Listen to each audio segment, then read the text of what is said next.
الله أكبر الله أكبر الله أكبر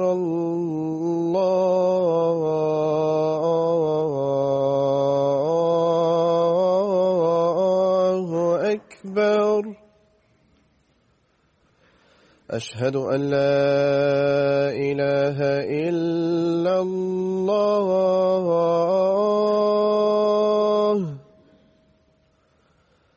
أشهد أن لا إله إلا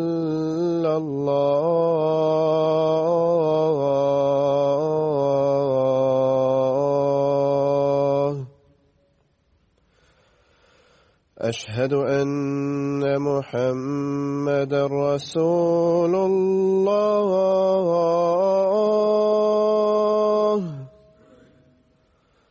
أشهد أن محمدًا رسول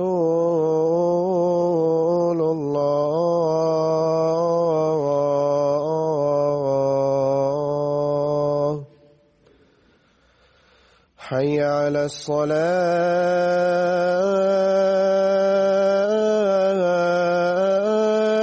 الصلاة حي على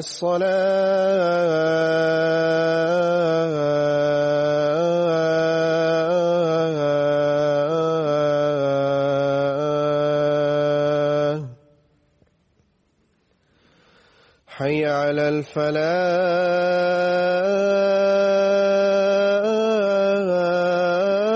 الفلاح حي على الفلاح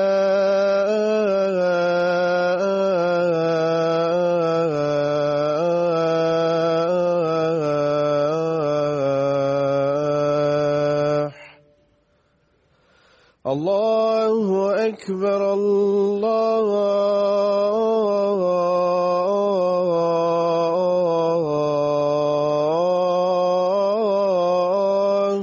أكبر لا إله إلا الله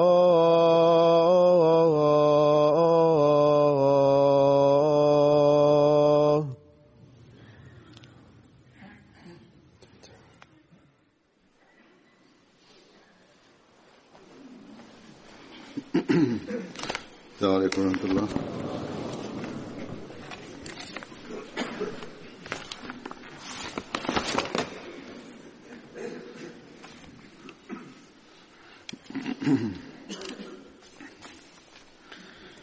أشهد أن لا إله إلا الله وحده لا شريك له وأشهد أن محمدًا عبده ورسوله أما بعد فأعوذ بالله من الشيطان الرجيم بسم الله الرحمن الرحيم الحمد لله رب العالمين الرحمن الرحيم مالك يوم الدين إياك نعبد وإياك نستعين اهدنا الصراط المستقيم صراط الذين أنعمت عليهم غير المغضوب عليهم ولا الضالين.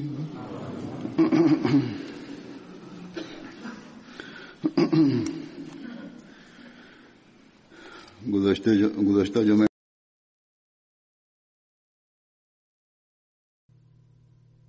لم أتناول في الجمعة الماضية ذكر سفري لأمريكا وغواتيمالا في الأيام الماضية بسبب إعلان العام الجديد للتحريك الجديد.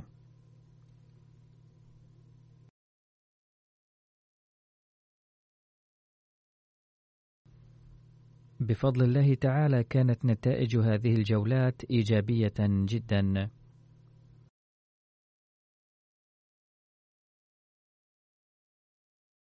وأعلم كثيرا من الأمور مما أشاهده وأطلع عليه بشكل مباشر من حيث علاقة أبناء الجماعة بغيرهم، ومن حيث إدارة الجماعة أيضا.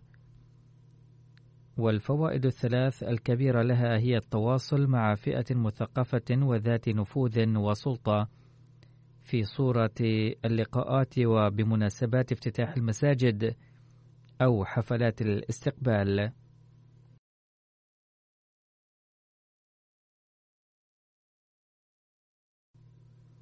ثانيا، تعرف الناس على الإسلام والأحمدية واطلاعهم على تعاليم الإسلام الحقيقي.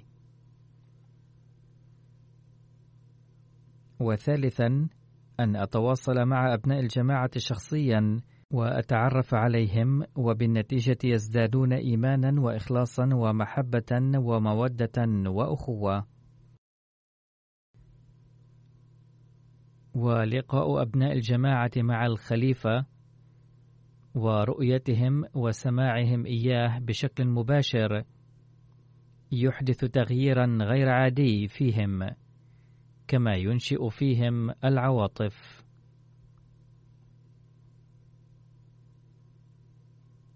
وإضافة إلى ذلك أخاطبهم مباشرة في خطبي بحسب الظروف الموجودة في بلادهم.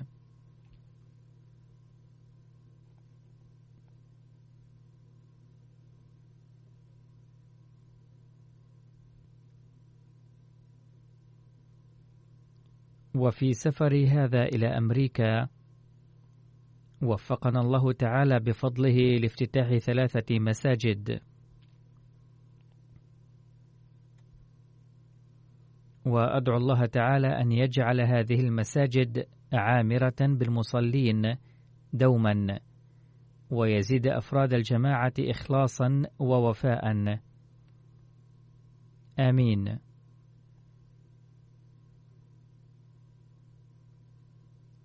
وحيثما ذهبت أولا إلى فيلادلفيا ثم إلى يوستن ثم إلى واشنطن، فإن أعضاء الجماعة صغارا كانوا أم كبارا، رجالا كانوا أم نساء، قد قضوا معظم وقتهم في محيط المسجد. حتى الآن يكتب إلي آباء الأطفال وأمهاتهم وأقاربهم الآخرون أن الأطفال بسبب مجيء الخليفة كانوا يصرون على الذهاب إلى المسجد بسرعة، مما يظهر ارتباطهم بالخلافة. وبعد مجيئهم إلى المسجد كانوا يقضون معظم وقتهم فيه.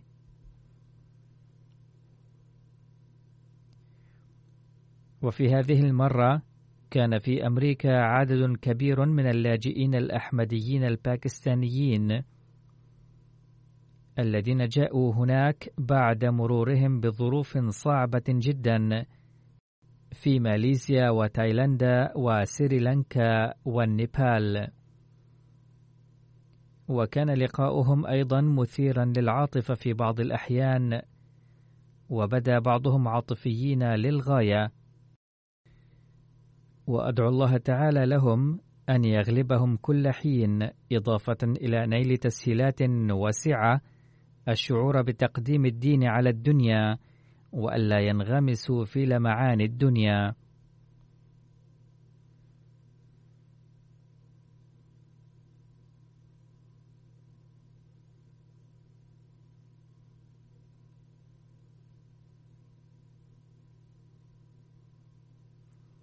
والآن أقدم بعض الأمور الأخرى عن الجولة. الأمريكيون عموما، القادة السياسيون منهم والمثقفون والعامة أيضا، يسمعون القول ويحبذون الحسن منه ويعجبون به، ولكن لم يصلهم تعليم الإسلام الحقيقي والذي وصلهم وهم على صلة بالجماعة يملكون رأيا حسنا في الإسلام.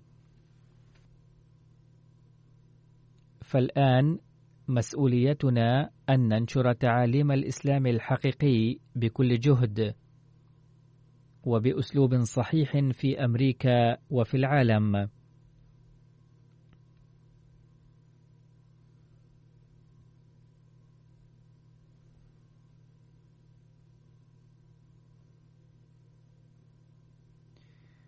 وإن رسالة الإسلام الحقيقية حيث تفتح عيون غير المسلمين وتوضح لهم تعليم الإسلام الجميل والآمن، كذلك تعطي المسلمين غير الأحمديين أيضا ثقة ويعرفون ما هو الإسلام الحقيقي.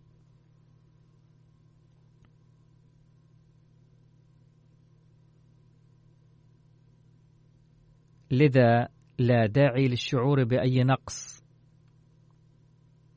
إننا قد جربنا في معظم الأماكن وفي أمريكا أيضا أن المسلمين غير الأحمديين حين يسمعون عن تعليم الإسلام الجميل يكتسبون ثقة بما لا يضطرهم إلى الشعور بالدونية، وقد أظهروا ذلك أيضا.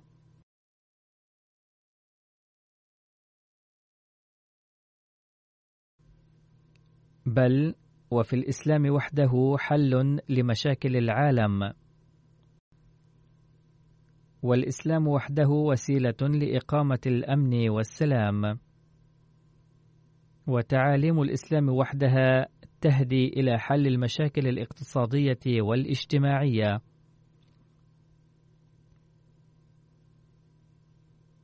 وقد قال بعض المسلمين غير الأحمديين الذين حضروا برامجنا أن الطريق الذي تقدمون به تعاليم الإسلام الجميل هو الطريق الصحيح. وأما غير المسلمين فهم يستغربون من سماع هذه الرسالة ويقولون إن كان هذا هو تعليم الإسلام فلا بد أنه تعليم ناجح. وأقدم انطباعات بعض الضيوف أيضا. حين افتتح مسجد بيت العافية في فيلادلفيا حضر المناسبة عضو الكونغرس الأمريكي السيد رايت إيفانس، فقال لي بكلمات جميلة: إنني أرحب بكم في هذه المدينة الكبيرة التي هي مدينة الحب بين الإخوة.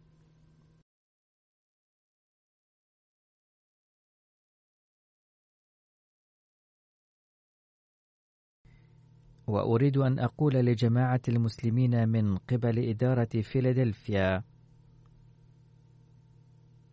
إننا نرحب هنا برسالة الأمن التي تقدمونها. ثم قال: قد أبدى بعض الأمريكيين آراء ضد الإسلام في السنوات الأخيرة، ولكنني أريد أن أخبركم بأن الأكثرية هنا ترحب بكم.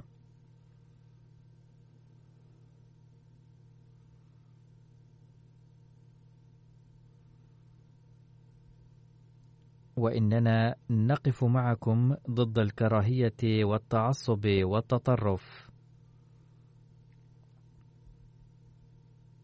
ثم أبدى انطباعاته وقال: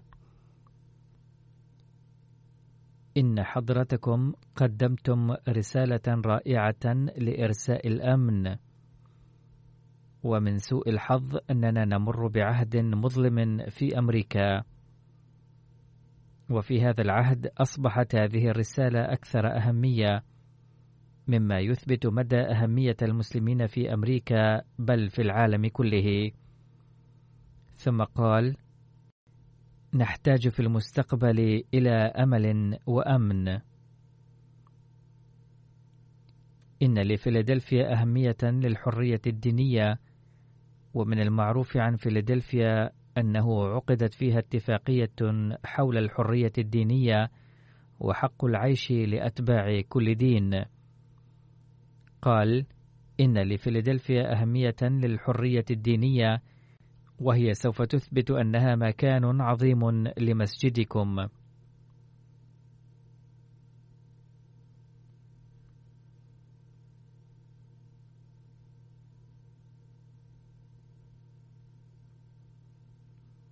هذه هي انطباعاته، وكذلك كان زعيم المدينة وبعض القادة الآخرين أيضا قد حضروا هناك.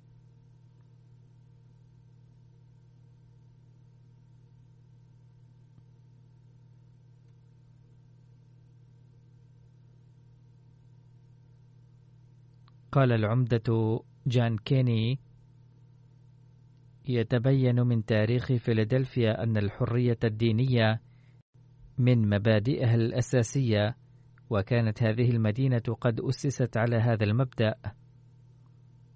هذه المدينة سوف تستقبل الجميع، وإن كانوا ينتمون إلى أمم وملل شتى.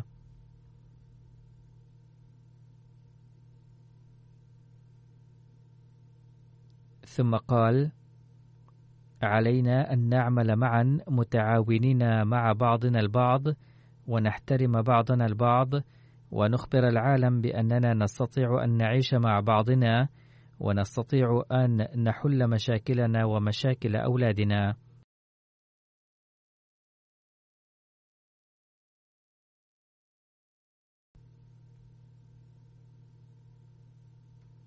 هذا هو التعليم الذي يقدمه الإسلام أصلا، والذي يختاره الآخرون، ولكن المسلمين ينسونه. ثم حضر هذا البرنامج قاض، وهو السيد هيري شارت. قال: إنني أعرف هذه الجماعة منذ 25 سنة، وقد تحدثت مع رئيس الجماعة على العشاء عدة مرات حول مسائل مختلفة. ثم قال بعد خطابي: إن هذه الرسالة هي رسالة التحابب والتآلف والتعايش مع بعضنا البعض، وأرى أننا لو فهمنا هذا الأمر لكنا في ظروف أحسن. وهناك أمريكي إفريقي حديث الإسلام قال: كانت ثمة حاجة شديدة إلى مسجد، ولقد أصبح هذا مركزا جميلا. إن تغيير مجتمع يتطلب 10 سنوات، ولكنني رأيت هنا إصلاح المجتمع في 2 سنين، مما يثبت أنه لو كان في القلب رغبة لتمكنا من إنجاز هذه المهمة مجتمعين. وقال بعد خطابي: هذه رسالة مدهشة، وكانت لكل ما قلتم موقع في القلب. هذا أسلم حديثا وليس أحمديا. ثم تقول سيدة أمريكية إفريقية: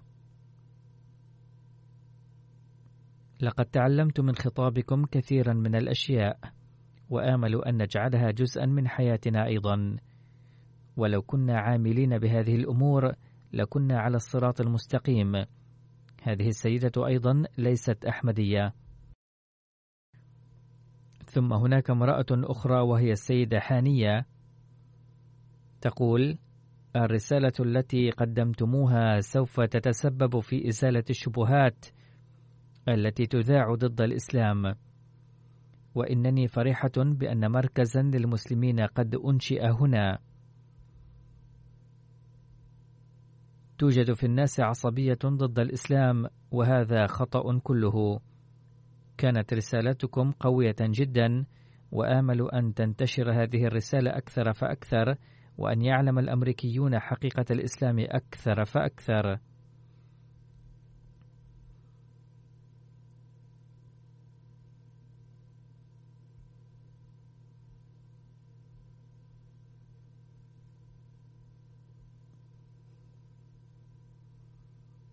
ثم حضر حفل الاستقبال رئيس بلدية محلية وقال: كانت رسالتكم بمناسبة افتتاح المسجد هامة للغاية، وفي الظروف الراهنة أصبحت هذه الرسالة أكثر أهمية، وكان حضوري هنا مدعاة فخر لي، ولقد رأيت تعمير هذا المسجد بأم عيني، وبناء هذا المسجد هنا حدث مبارك جدا لهذه المنطقة. والرسالة التي قدمتموها بأنكم سوف تقفون جنبا إلى جنب مع الجيران عند كل مصيبة، أرى أنها ليست رسالة هامة لفيلادلفيا فحسب، بل لكل أمريكا. حضرت المناسبة سيدة مسلمة فلسطينية وقالت: كانت رسالتكم هامة جدا. إنني من قرية صغيرة في فلسطين، والتعاليم الحقيقية التي تعلمتها في صغري سمعتها في خطابكم اليوم، وهذا هو الإسلام الحقيقي الذي ذكرتموه، وبغض النظر إلى أي طائفة ننتمي يجب أن نعمل للأمن متحدين. ثم قالت: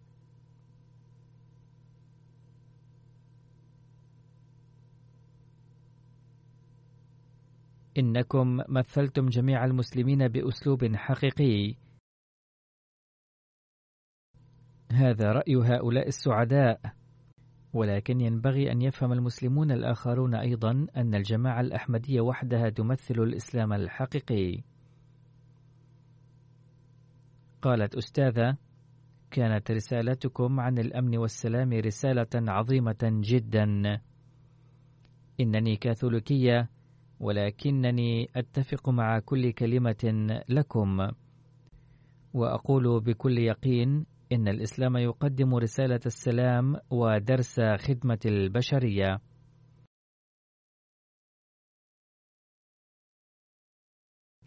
ثم كان هناك بروفيسور يمثل رئيس جامعته.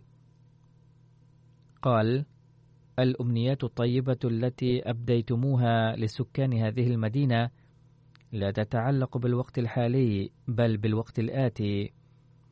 وقد لاحظت فيكم شيئا، وهو أنكم لا تتحدثون عن الوقت الحاضر فقط، بل يتجه نظركم صوب المستقبل. ثم أثنى على خطابي بكلمات جميلة جدا وقال: إنكم بذرتم هنا بذرة، والآن واجبنا أن نرعاها وننميها ونحولها إلى شجرة قوية للحب والإخاء.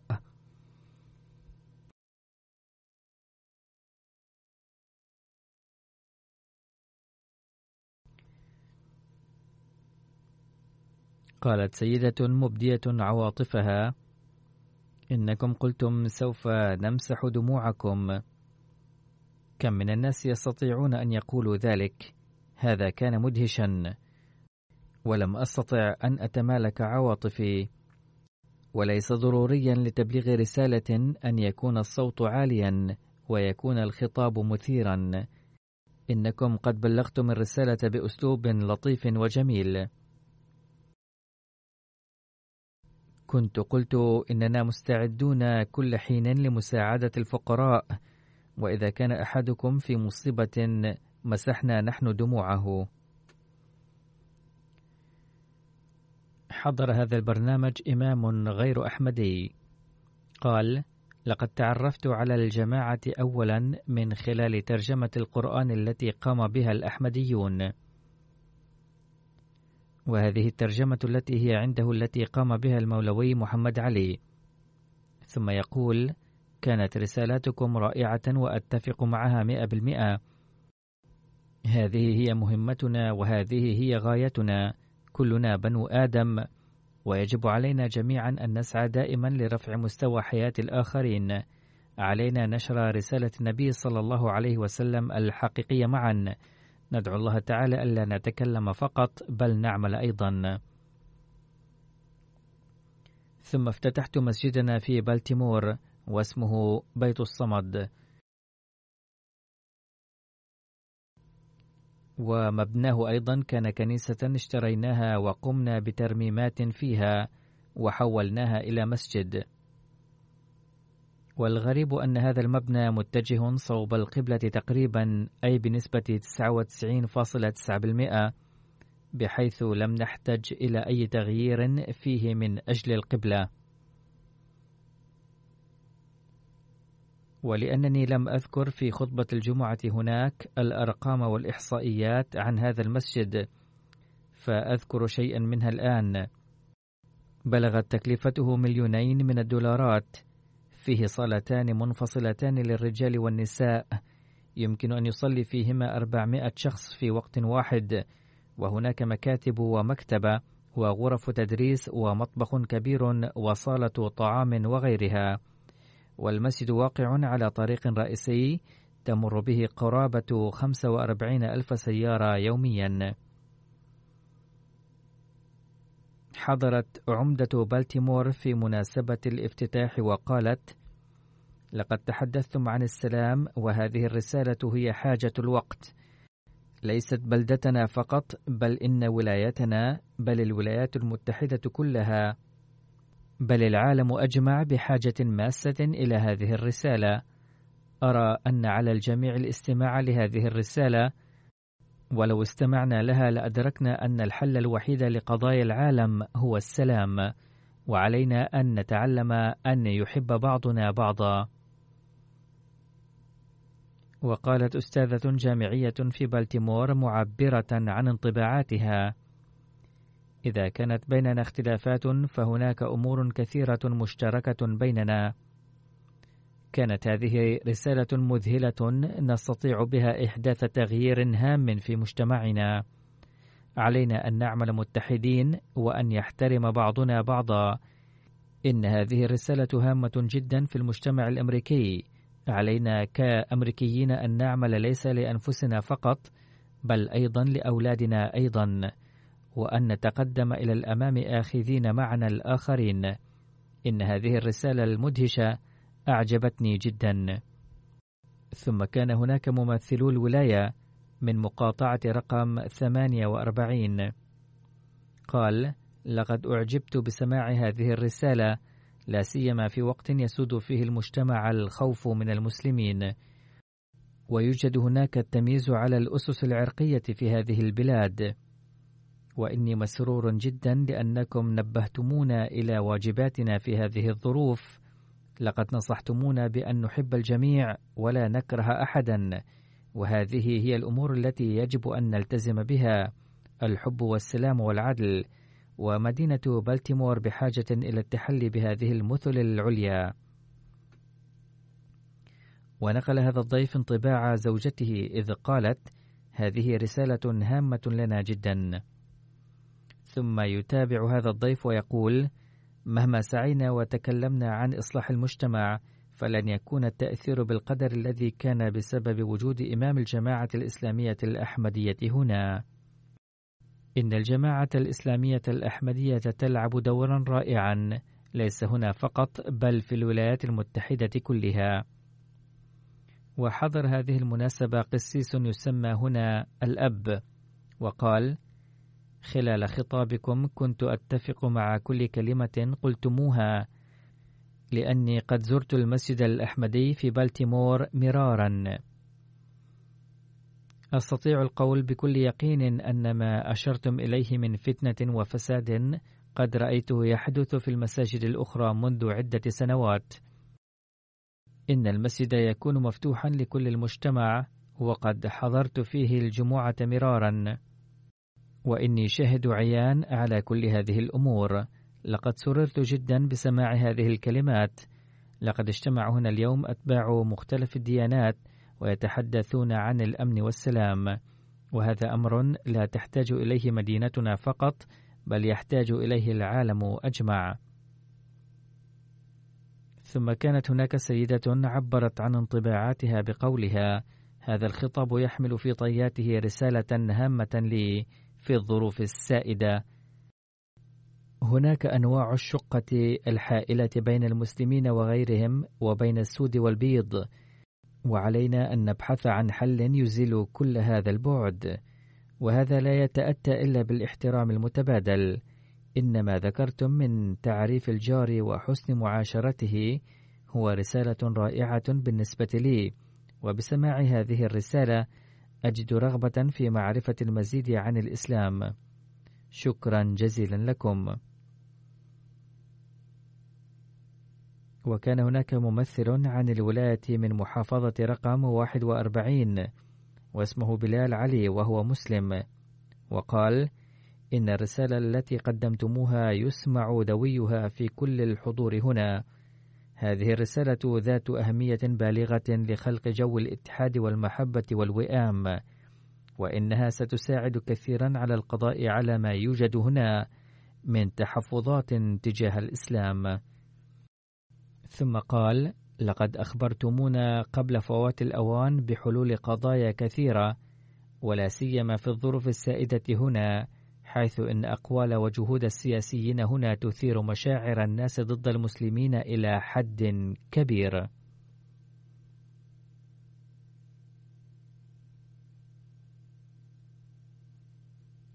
لقد جئتم هنا وقمتم بإرشادنا بشأن هذه القضايا إرشادا سليما جدا.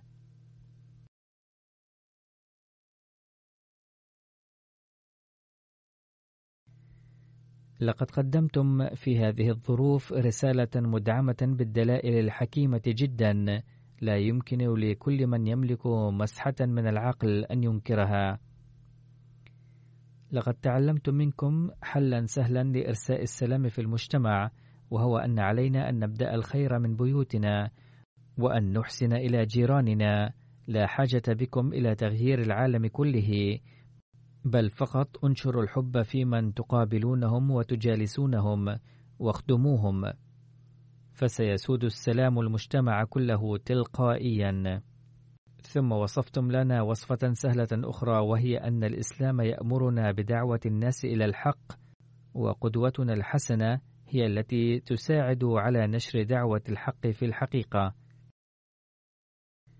ثم قال هذا الضيف: لقد نزلت الجماعة الإسلامية الأحمدية في ساحة النزال للتصدي للظروف السائدة في بالتيمور، وقد أعربت عن عزيمتها في لعب دور إيجابي في المجتمع، وهذه قدوة رائعة يجب أن يحتذى بها.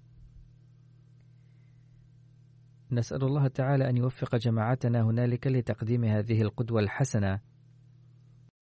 وهناك السيدة ميشيل، وهي تعمل راهبة في الكنيسة الرسبتيريان، قالت: إنها رسالة رائعة، لقد ركزتم فيها على الاتحاد والتآلف. لقد وجهتم إلى نبذ الخوف ونشر الحب. هذه الرسالة ذات أهمية قصوى، وإن أهداف بناء المسجد التي ذكرتموها رائعة. ثم ذكرتم تعاليم الإسلام عن حسن معاشرة الجيران، وهذه الأمور جديدة علي. لقد علمت اليوم أن هذه الأمور هي نفس الحب الذي تدعو إليه المسيحية، ولكن ما يقدمه الإعلام عن الإسلام هو على عكس ذلك. وهناك مؤرخة اسمها الدكتورة فاطمة قالت: مجال تخصصي هو الإسلام في الولايات المتحدة الأمريكية، وعملت كثيرا على تاريخ الإسلام في الولايات المتحدة الأمريكية. لست من علماء الدين، إنما أنا مؤرخة، ومن هذه الناحية فإن ذهني مركز على ما ذكرتموه في الخطاب من أن حضرة ميرزا غلام أحمد قام بتجديد الإسلام في هذا العصر، وسوف أقوم الآن بمزيد من البحث من هذا المنظور. لقد سررت جدا بسماع ذلك، لأن بحثي الآن لن ينصب على حضرة ميرزا غلام أحمد عليه السلام فحسب، بل سينصب أيضا على كتاباته وأقواله التي أحيا بها الإسلام. إن رسالته محيرة، إذ لم يجعل تعاليم الإسلام عن حسن معاشرة الناس محدودا في أتباع الديانات الأخرى، بل أمر بالإحسان إلى الذين لا دين لهم. ثم تقول هذه الدكتورة: تقول نظريتكم أن علينا العمل معا من أجل خير البشرية جمعاء بدون أي تمييز بسبب لون وعرق ودين. ما أروعها من رسالة! نحن المسلمين ينظر إلينا نظرة شك، لذا فإن بيان تعاليم الإسلام بهذا من قبل مسلم لخطوة رائعة جدا. ثم كان هناك افتتاح مسجدنا في فيرجينيا، واسمه مسجد مسرور، وقد افتتحته في 3 نوفمبر. مبنى هذا المسجد أيضا كان كنيسة اشتريناها، مساحته الإجمالية هي 6.17 فدانا. اشتريناها ب$5 ملايين، وأنفقنا على أعمال الترميم والتغييرات البسيطة $75,000 أخرى. هذا المبنى أيضا في جهة القبلة تقريبا. الجزء المسقوف من المبنى تبلغ مساحته 22,403 أقدام مربعة.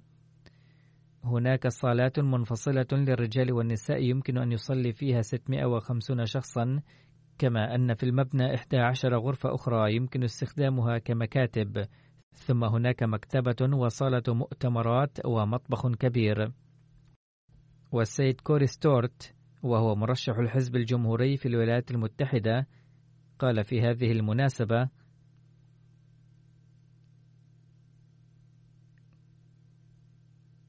الخطاب الذي سمعته خلاب وحكيم جدا. على الأمريكيين بل على أهل الدنيا كلها أن يستمعوا لرسالة الحب للجميع ولا كراهية لأحد، وأن يعملوا بها، خاصة لأن الظروف السائدة في العالم ليست جيدة. من الضروري جدا أن ندعو إلى الحرية الدينية، لذا فإن هذا المسجد مدعاة فخر لنا، لأنكم تعملون الكثير من أجل البلاد. وقال ضيف آخر اسمه مات واترز، وهو مرشح لمجلس ولاية فيرجينيا: لقد استمعت للخطاب وسوف أطالع المزيد، وسأحصل على المعلومات من الإنترنت، وسأزور مسجدكم من أجل تعلم دين الإسلام.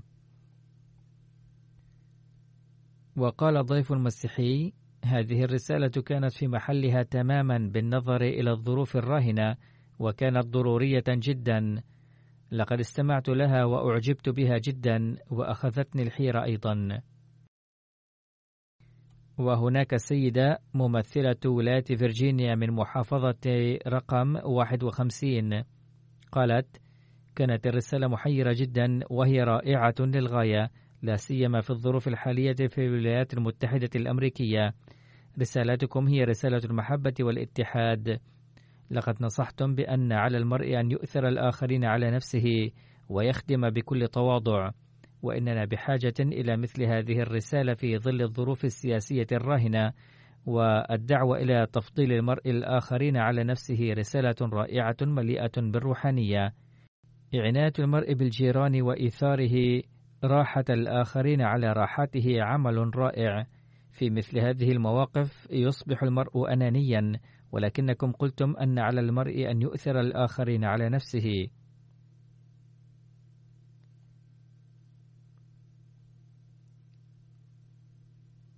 وهناك ضيف اسمه أليكس قال: إنني معجب جدا، وكنت أصبحت عاطفيا جدا، لأني من الذين نجوا من الدمار العظيم المسمى بالمحرقة اليهودية. كانت رسالتكم مؤثرة جدا، كل كلمة من كلماتكم أثرت في أعماق روحي. كانت رسالة حكيمة جدا، حيث قلتم إننا لا نستطيع محاربة الكراهية، بل هناك طريق وحيد للقضاء عليها، وهو الجهاد لنشر المحبة. يجب القضاء على الكراهية بالحب، وهذا الحب يجب أن يخلق بين كل دين وآخر. والحق أن هناك أمثلة كثيرة على ذلك في مجتمعنا، وبرنامجكم هذا أحد هذه الأمثلة، ولكن ما يراه الناس في الإعلام هي أقلية صغيرة، وهم أفراد مضلون، والإعلام يبالغ في عرضهم أمام الناس.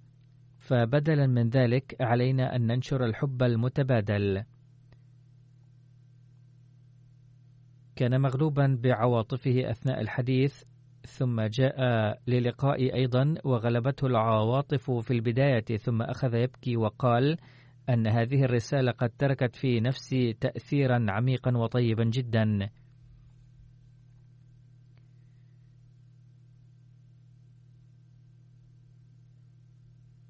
هناك سيدة اسمها شينين تعمل منسقة في مجال الجراحة في نيوجيرسي تقول: لقد أخبرت عن تعاليم الإسلام الجميلة مرتين. أنا أرى أيضا أن اتهام الدين كله بناء على تصرفات سيئة لبعض الناس لا يقل عن الظلم بحد ذاته.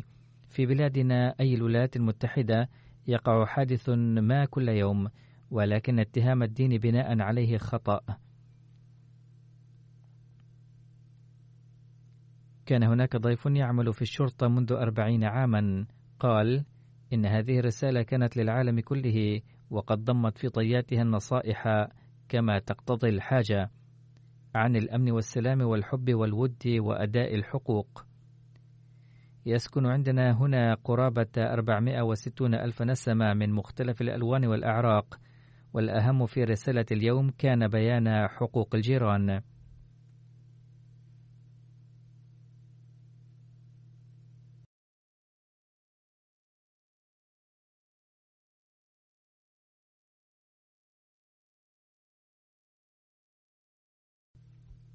ثم كانت هناك طبيبة اسمها السيدة كامبرلي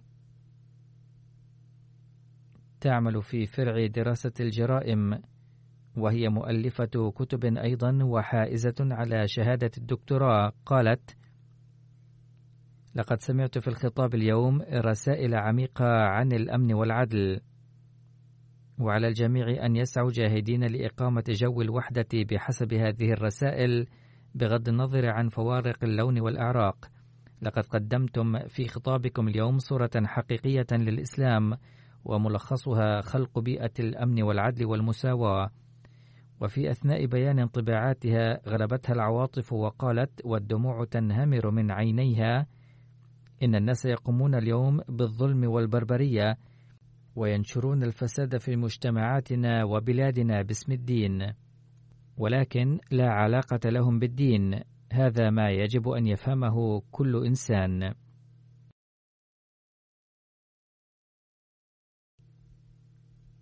قالت السيدة لورين في بيان انطباعاتها: أسكن في هذه المنطقة منذ 30 عاما، وقد شاهدت الظروف المتغيرة فيها. إن أحداث إطلاق الرصاص التي وقعت مؤخرا لمؤسفة جدا، وإن رسالة الحب والوئام والتسامح كانت أجمل ما في هذه المناسبة.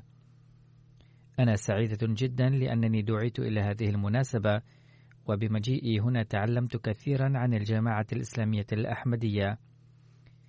المسجد إضافة جميلة جدا إلى هذه المنطقة، لا أشعر تجاهه بأي خطر، بل هو مكان آمن. أنا لست مسلمة، ومع ذلك حضرت هذا المسجد وقد رحب بي هنا، وهذا ما يحتاج إليه مجتمعنا. سوف يعقد هنا مزيد من برامجكم في المستقبل، وأرجوكم أن تدعوا إليها أصحاب الأديان الأخرى أيضا إلى جانب المسلمين. أقول كما يعلم معظم الإخوة أنه بالإضافة إلى افتتاح المساجد تم أيضا افتتاح مشفى في غواتيمالا، ولأفراد الجماعة علاقات جيدة مع رجال السياسة هنالك. فمثلا هناك سيدة عضوة في البرلمان، وقد حضرت جلسة الجماعة في بريطانيا مرتين، وجاءت إلى المطار لاستقبالي. أبدت أفكارا جيدة جدا عن المستشفى، وشكرت الجماعة إذ فتحت المستشفى في بلادها، وتسعى جاهدة لخلق المحبة والوئام بين شرائح المجتمع المختلفة.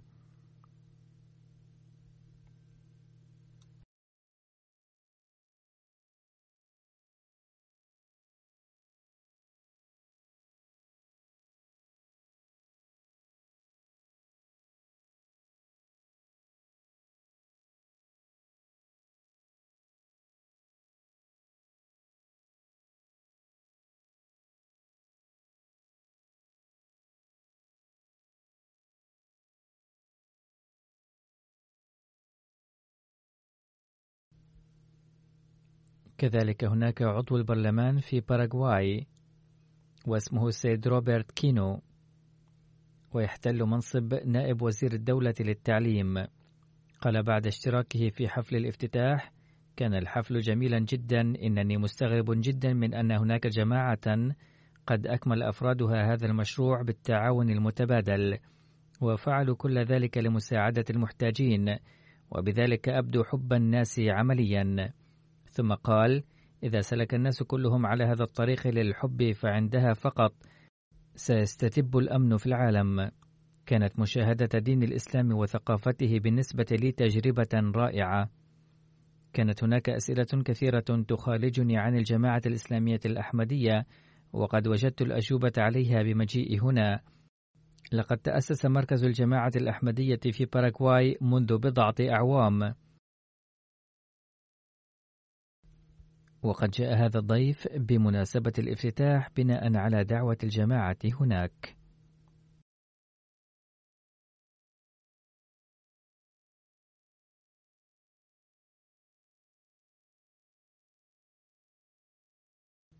هناك نائبة الوزير في غواتيمالا اسمها الدكتورة ديانا، قالت: لقد ضم الخطاب رسالة مساعدة الفقراء وسأعمل بها شخصيا.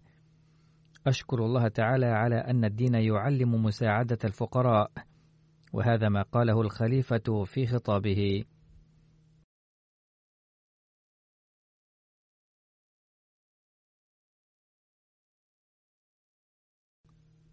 وقال صحفي من غواتيمالا أن أكثر ما أثر في نفسي هو أنه لا إكراه في الدين، بل يعلم الدين مراعاة الآخرين، وهذه هي الرسالة التي وجهها إلينا إمام الجماعة اليوم، بالإضافة إلى أن حقوق الناس جميعا سواء، ويجب أن يحظى كل إنسان بمستوى جيد للحياة.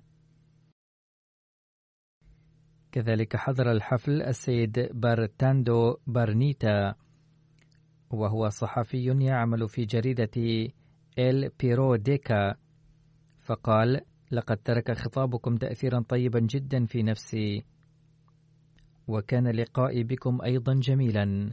أريد أن أقول أن مشروع مستشفى ناصر مشروع جيد جدا، ونحن في بلادنا بحاجة إلى مشاريع أخرى مثله.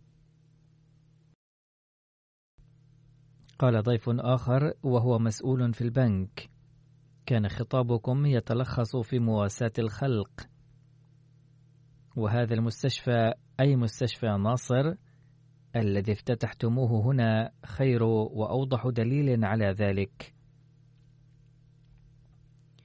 وقال غيره وهو مدير بنك: كانت الرسالة جميلة وسهلة الفهم، وهي مقدمة من الأمة المسلمة بأسرها، ومفادها أن عون البشرية واجب علينا جميعا.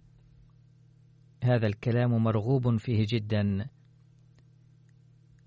لقد تأثرت اليوم بفلسفة الجماعة الأحمدية، وسأخذ مزيدا من المعلومات عنها.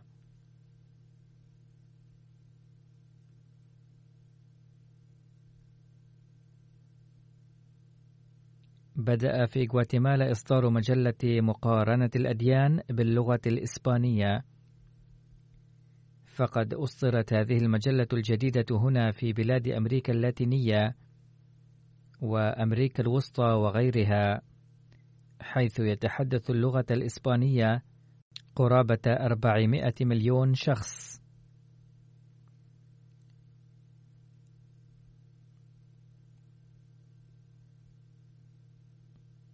عندما توجهنا إلى إسبانيا بمساع تبشيرية،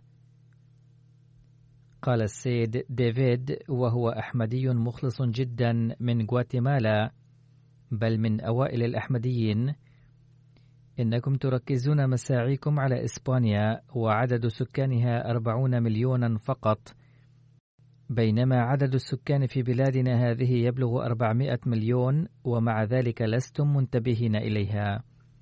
فبعد ذلك تم التركيز على مراكز الجماعة في تلك البلاد، وبدأنا بإرسال الطلاب الجامعة الأحمدية أيضا إليها، والآن بدأت فروع الجماعة تتأسس هنالك بفضل الله تعالى. باختصار، لقد بدأ إصدار مجلة مقارنة الأديان باللغة الإسبانية هنالك. هذه كانت انطباعات غير الأحمديين، وقد اشترك الأحمديون أيضا في حفل افتتاح المستشفى، أو قولوا إن شئتم أنهم جاءوا للقائي في غواتيمالا من البلاد المجاورة التي تحكى فيها الإسبانية. إن انطباعاتهم أي انطباعات الذين لقوا خليفة الوقت لأول مرة تحمل في طياتها عواطف جياشة، وكان الحب للخلافة يتفجر من عيونهم وقلوبهم. كانت منهم سيدة من المكسيك بايعت منذ فترة وجيزة اسمها السيدة مائيرا مالدي. قالت: لقد ترسخ في قلبي بعد سفري هذا إلى غواتيمالا أنني قائمة حيثما يريدني الله تعالى.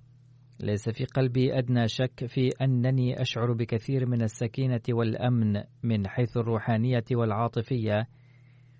لقد تجدد إيماني بلقاء الإخوة الأحمديين من بلاد أخرى، وفوق كل ذلك قد أصبح إيماني بالله تعالى وبالأحمدية أي الإسلام الحقيقي أقوى من ذلك نتيجة الصلاة وراء الخليفة.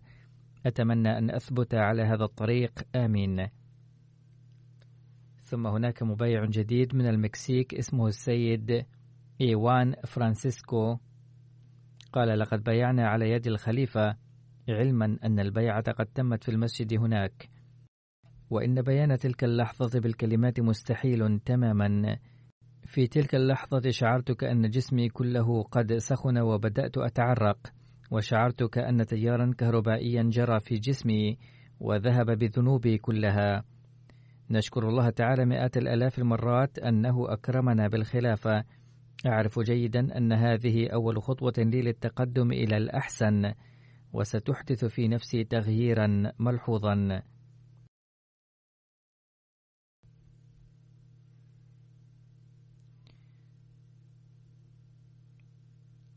يقول مبايع جديد من المكسيك اسمه ميغيل أنخيل: الحق أنه لا حدود فاصلة في الأحمدية أي الإسلام الحقيقي، ولا خط يمكن أن يفصل بيننا، بل نحن كلنا إخوة، ولا فارق بيننا سوى فارق اللغة، وإلا نحن كلنا إخوة. لقد جئنا من 10 أو 15 بلدا مختلفا، ولكننا كنا كجسد واحد، وكنا نصلي وراء خليفة واحد. يقول السيد سنتي بيرونا: أنا من جماعة مدينة مكسيكو، وقد أخبرت أن هناك فرصة سانحة للسفر إلى غواتيمالا، فسررت أيما سرور. وحين علمت أننا سنلقى خليفة الوقت هنالك زدت سرورا وسعادة. ثم حين لقينا حضرته سعدت كثيرا لأني حظيت بوقت لا بأس به للجلوس معه. لقد بايعت في مدينة مكسيكو قبل فترة وجيزة، ولكن البيعة على يد الخليفة كانت فرصة عمري التي لا يسعني بيانها بالكلمات. وقلت وأنا أمسح دموعي: هذا أجمل يوم في حياتي. وقد جاءت من هندوراس مبايعة جديدة اسمها السيد ورزا دلمي. قالت: هذه أول فرصة سنحت لي للسفر إلى خارج بلدي. كان السفر طويلا جدا، إذ قد استغرق 16 ساعة من هندوراس إلى غواتيمالا. مع أننا واجهنا صعوبات مختلفة في أثناء السفر، ولكن عندما رأيت مسجد الجماعة وخليفة الوقت زال من الذهن الشعور بمشاق السفر فورا. لقد سنحت لي الفرصة للقاء أفراد الجماعة الطيبين جدا، وعاملوني كما أننا أعضاء أسرة واحدة. قالت لي سيدة أحمدية قادمة من أمريكا: أنا بمنزلة ابنتهم. إن أجمل جزء من هذا السفر كان لقاء الخليفة. لم أقل شيئا بنفسي، ولكن شعرت كأني في عالم آخر. وددت أن أظل جالسة أنظر وأسمع. هذه تجربة يستحيل بيانها. لقد ازددت في هذه الرحلة علما حول تعاليم الجماعة، كما سنحت لي الفرصة لإنشاد إحدى القصائد هناك.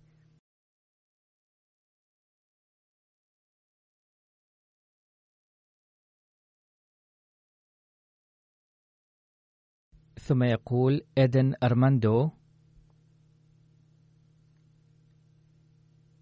من هندوراس: إن أفضل ما كان في هذه الرحلة هو لقائي مع خليفة الوقت. ووجدت هنا ردا على كثير من الأسئلة التي طرحتها.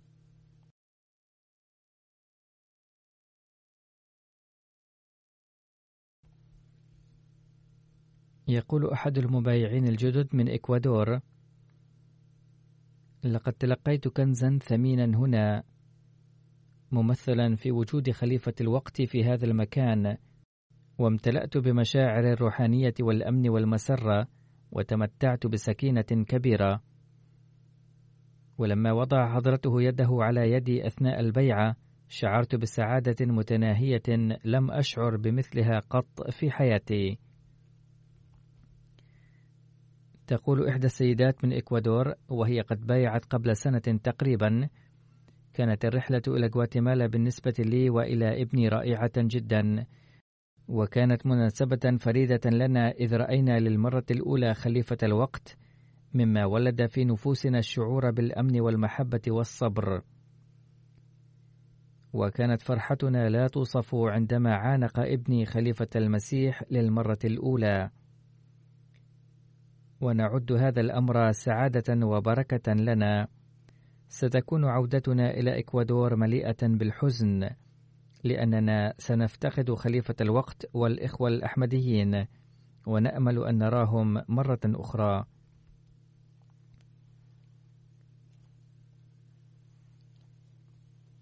ثم يقول أحد المبايعين الجدد من غواتيمالا وهو السيد سليمان رودو: إن قدوم خليفة المسيح إلى غواتيمالا مدعاة سعادة كبيرة، وإنه لمنة الله تعالى على جماعتنا هنا أن خليفة الوقت زارها، وكانت سعادتنا لا توصف لما علمنا عن زيارة حضرته إلى غواتيمالا. شعرت في داخلي بقوة روحانية عجيبة، ولا شك أنني الآن أشعر بحدوث تغير كبير في نفسي. ثم تقول السيدة ليرزا بنتو إحدى المبايعات الجدد من غواتيمالا: أشكر الله تعالى أن خليفة المسيح زار غواتيمالا، إنه لمدعاة فخر وشرف لي وتجربة عظيمة، فاض قلبي فرحة وسرورا.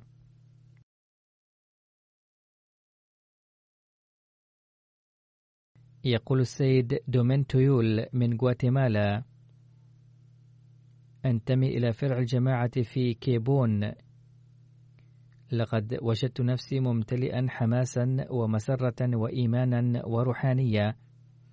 لقد حظيت بقضاء بعض الوقت في صحبة الخليفة،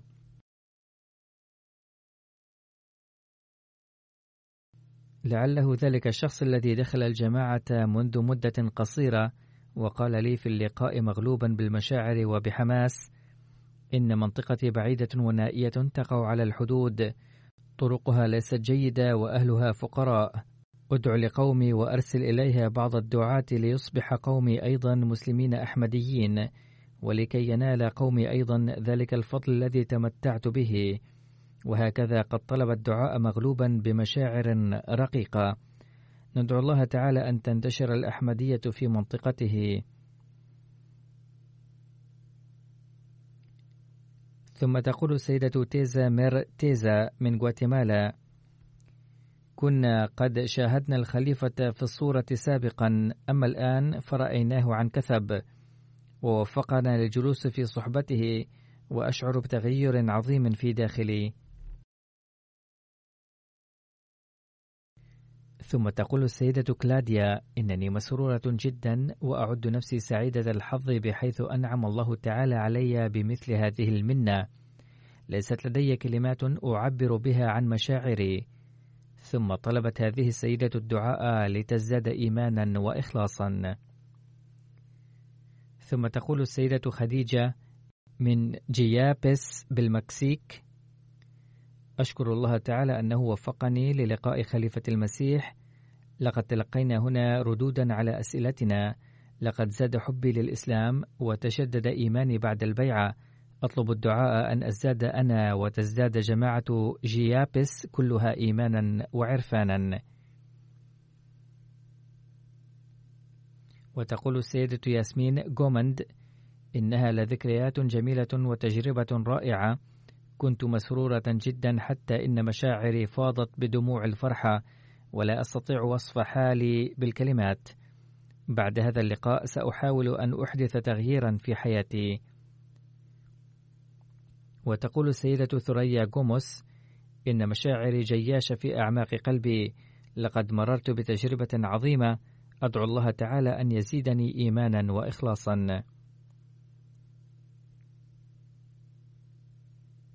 يقول السيد فيوض خصوص أحد المبايعين الجدد من المكسيك: إن إنشاء العلاقة مع الجماعة منة من الله تعالى، ومن حسن حظي أن الله تعالى قد استجاب دعواتي، إذ كنت في الظلام فأخرجني وعائلتي إلى النور، ووفقني لإحداث تغيير في حياتي. لقد طرحت هنا بعض الأسئلة حول العبادات وغيرها، فتلقيت أجوبة شافية. تقول السيدة ليلى لطيف: كانت معرفتي بالخليفة عبر التلفاز سابقا، أما الآن فقد التقيت به. لقد تغيرت الآن مشاعري وعواطفي كليا.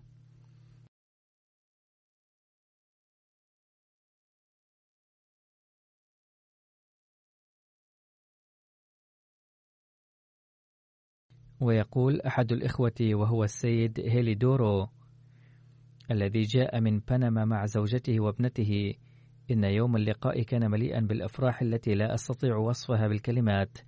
ثم أبدى هذا الأخ كثيرا من الإخلاص والمحبة. ثم تقول السيدة غولدا ماتينا التي جاءت ضمن وفد من بليز: كانت هذه مناسبة رائعة ومباركة جدا، لقد كنت منفعلة جدا، لن أنسى هذه الرحلة أبدا.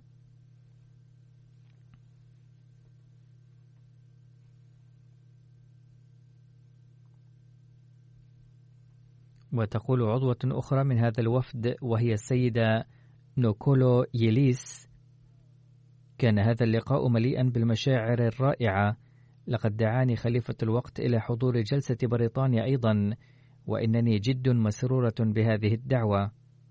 تقول إحدى السيدات من بالنتيا: كانت مناسبة الأفراح الرائعة، لقد حظيت باللقاء وكان مدعاة لسكينة القلبية.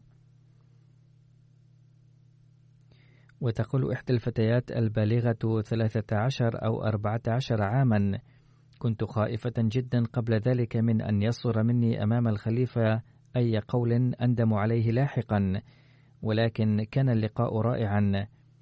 إنهم يكنون أدبا واحتراما كبيرين للخلافة.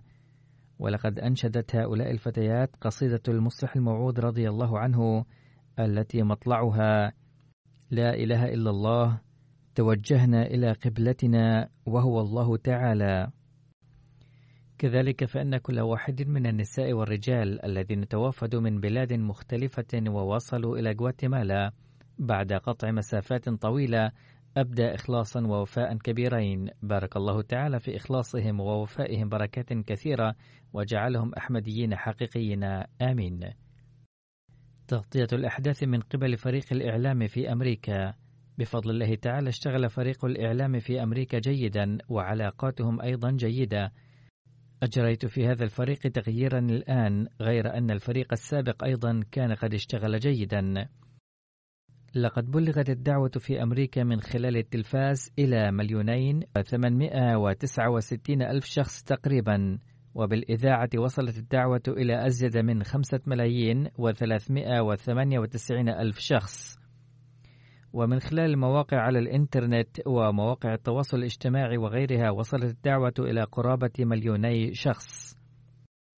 أما ما نشرته الجرائد بخصوص جولتي فقد نشرت 45 مقالا في الجرائد المشهورة، منها بالتيمور سان وفيلادلفيا إنكواير وريليجن نيو سيرفيس ويوستون كرونيكلز وغيرها، ويقدر أنه قد وصلت الدعوة من خلال هذه المقالات إلى 10 ملايين شخص تقريبا.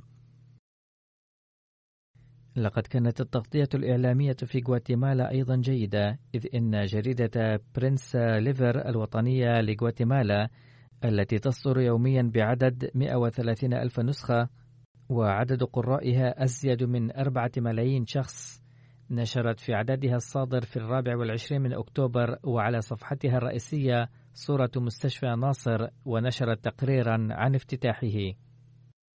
وكتب كاتب أحد الأعمدة في جريدة وطنية أخرى هناك مقالا حول مشفى ناصر. كما نشرت جريدة وطنية أخرى إمبيريغادو تقريرا حول الحدث. نشرت قناة غواتيمالا خبرا عني ونشرت تقريرا تعريفيا بالمشفى. كما نشرت تقارير أخرى على التلفاز والإذاعات المختلفة أيضا. وهكذا يقدر أنه قد وصلت الدعوة في أمريكا اللاتينية من خلال خبر افتتاح مشفى ناصر عبر وسائل الإعلام المطبوعة والجرائد والتلفزيون إلى 32 مليون نسمة تقريبا.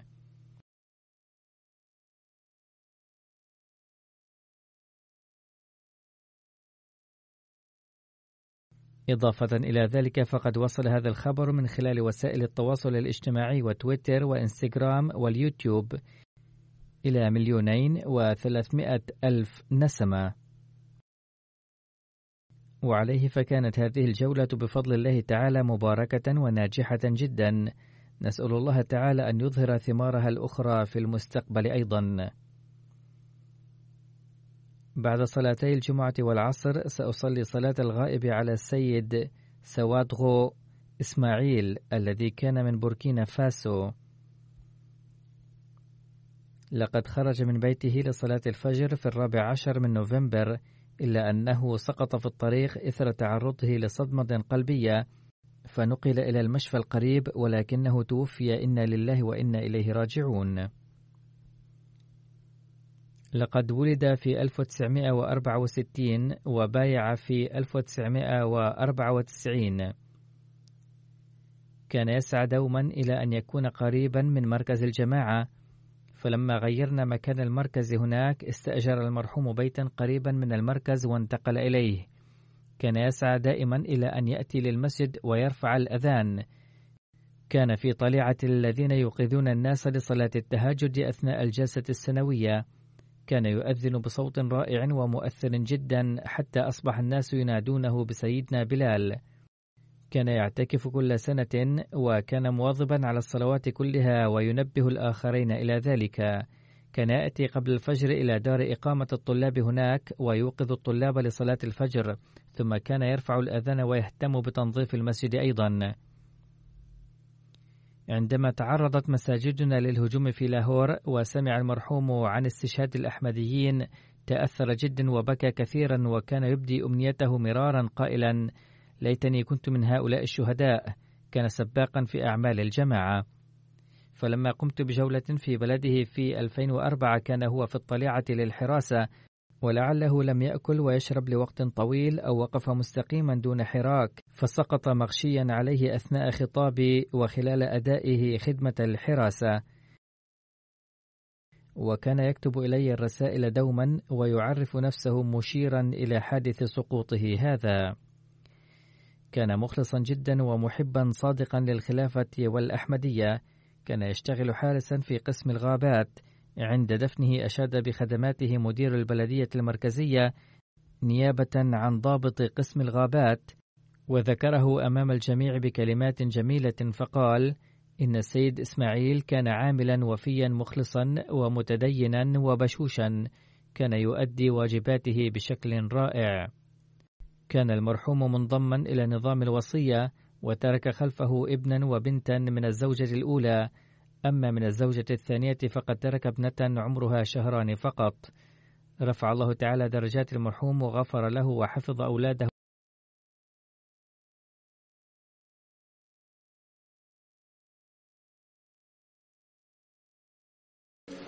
और इन बच्चों को भी अपनी हिफ्ज़-ओ-ईमान में रखे।